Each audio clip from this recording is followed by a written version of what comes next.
in defense of my headphones. There are things I'm not supposed to do as a visually impaired person.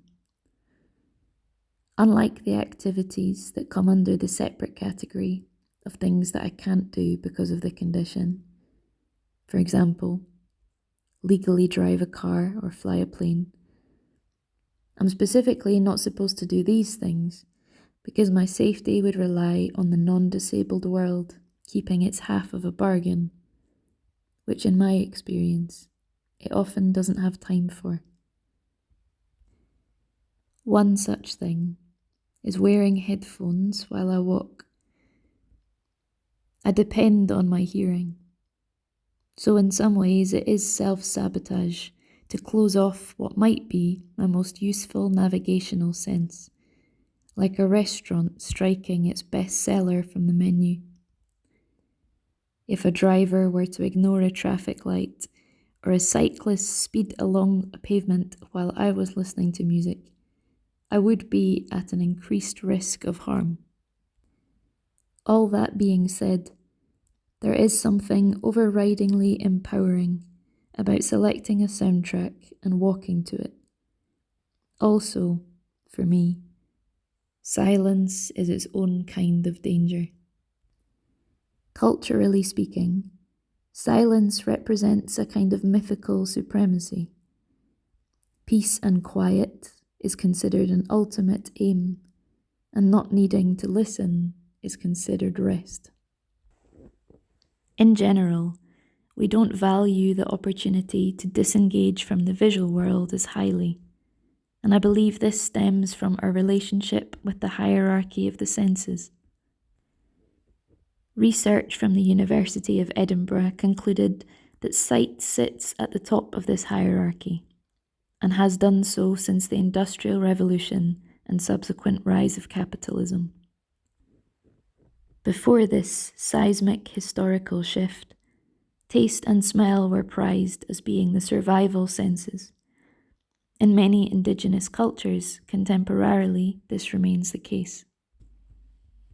Silence, for me, is an anxious state.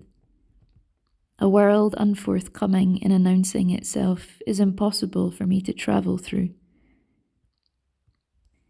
Even if I impose the noise onto my surroundings by choosing a song for a journey, that in turn often becomes a method of audio description.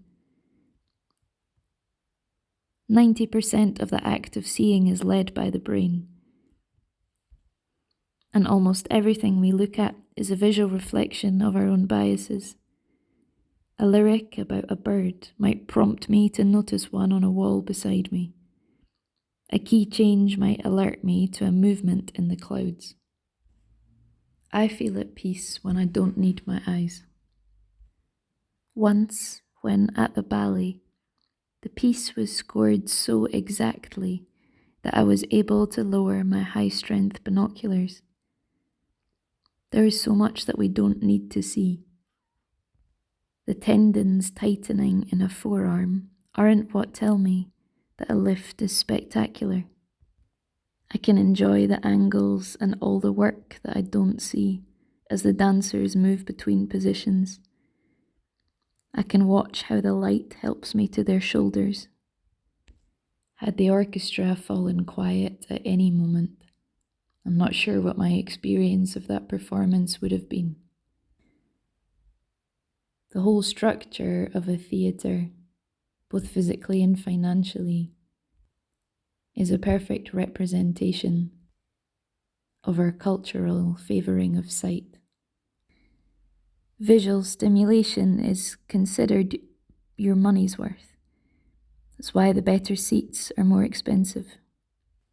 As a partially sighted person, any offer of access usually constitutes a better view.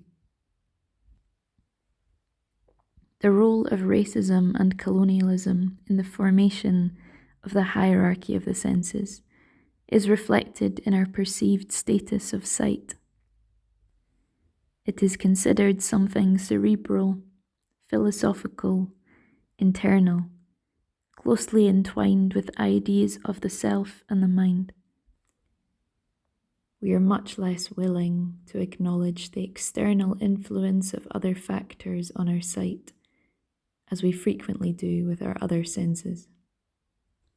For example, we understand that one taste in our mouth will impact on or colour the next.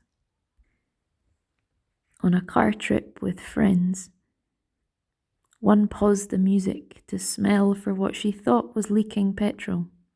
She couldn't trust her nose wouldn't be influenced by the playlist. Societally, we are still much less comfortable with the idea that what we taste and smell and touch, and indeed listen to in our headphones, might aid or enhance our visual perception of the world.